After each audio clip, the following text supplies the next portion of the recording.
And that goes back to what you said, that there's a fundamental problem in keeping the measure of economic progress separate from the measure of social and well-being progress, which is the social development.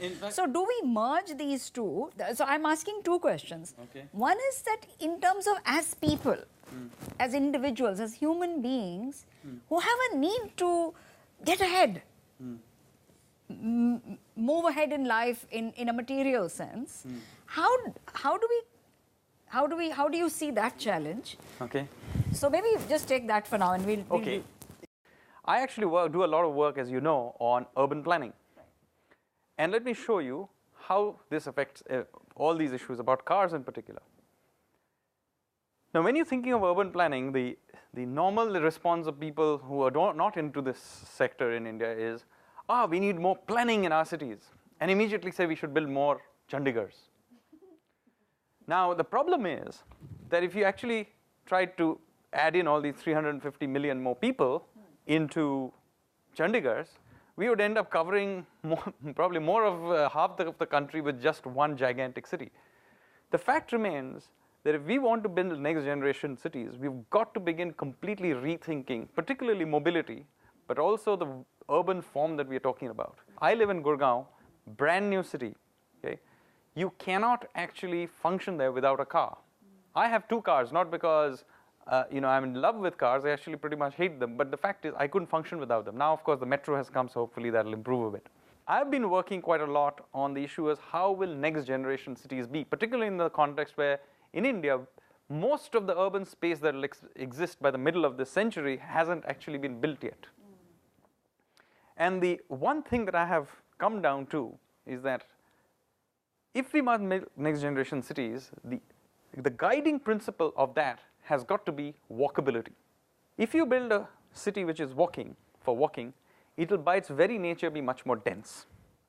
Density is an extremely important to making cities efficient, number one.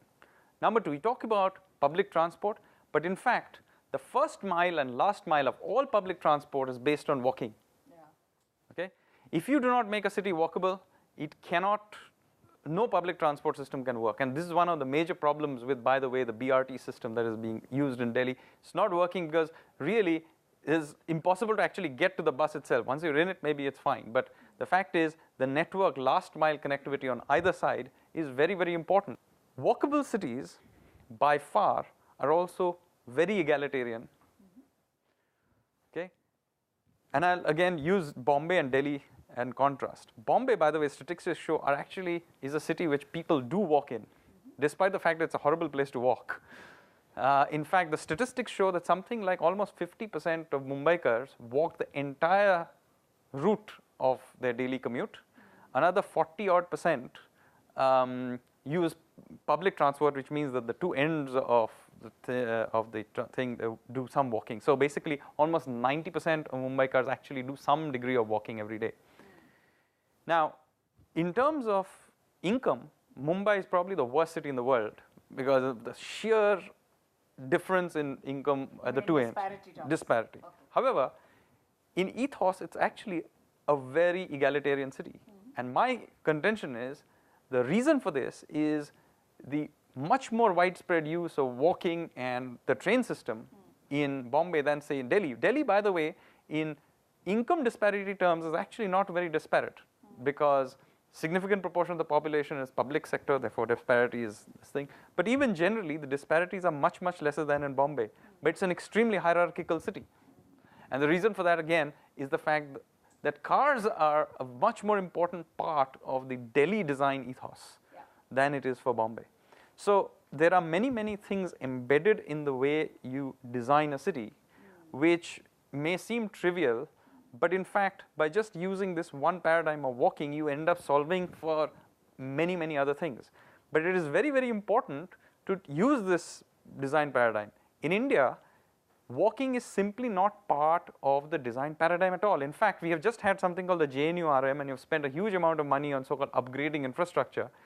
Much of this upgrading is all about actually widening roads, which is a euphemism for narrowing the footpath. I have many friends who will take a car for the shortest distance because they feel, say for example, one of them is a doctor.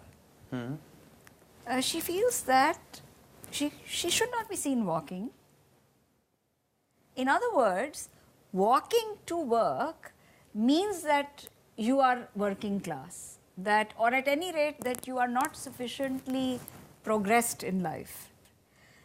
So I want to go back to Ravi and ask that, is it not a psychological and, well, almost a spiritual issue, that unless we have a deeper foundation for the idea of what really we want to progress in, can we fix any of this? Well, of course, there is a spiritual issue here. I mean, at the end of the day, that societies that progress are essentially those that are open to continuous innovation. What we as a collectively, as a society, aspire for is an extremely, extremely important thing.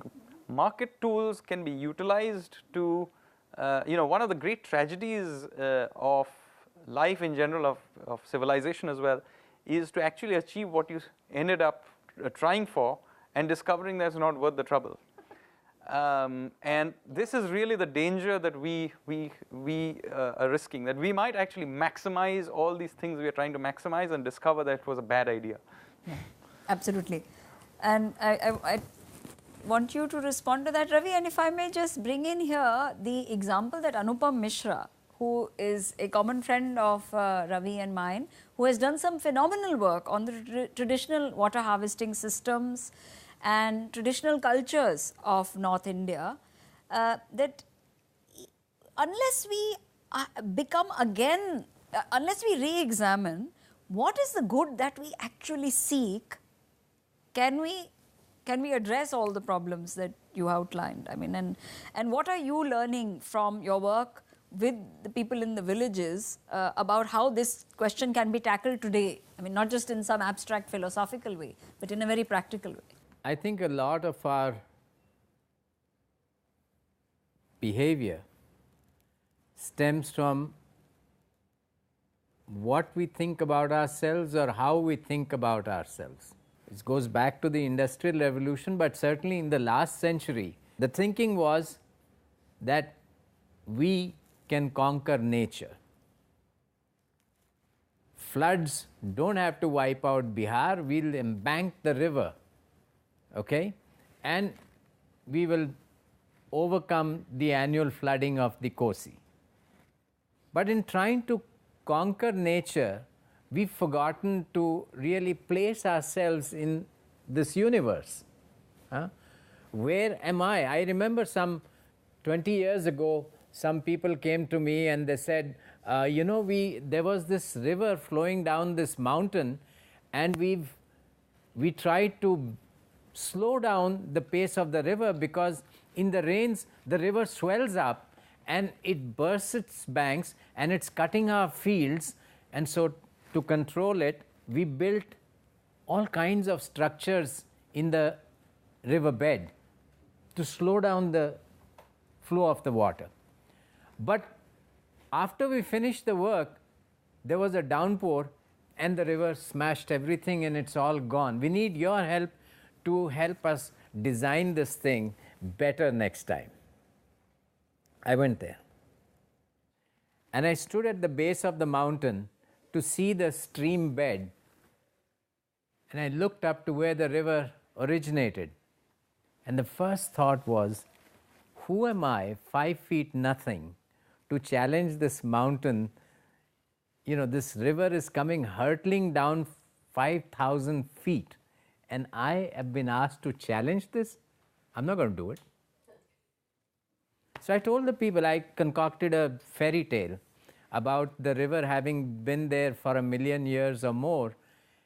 And I managed to convince the people that, look, you must understand that this river has a regime of its own. You have intruded into that regime and you have to give up. You have to respect the river and its regime and move back, pull back. Don't put these stones. And please understand that you cannot control this river. Learn to live with this river rather than fight it. So if you want to do something, please plant a lot of shrubs, plant a lot of trees and grasses all along the river bed. and maybe the river goddess is going to favor you.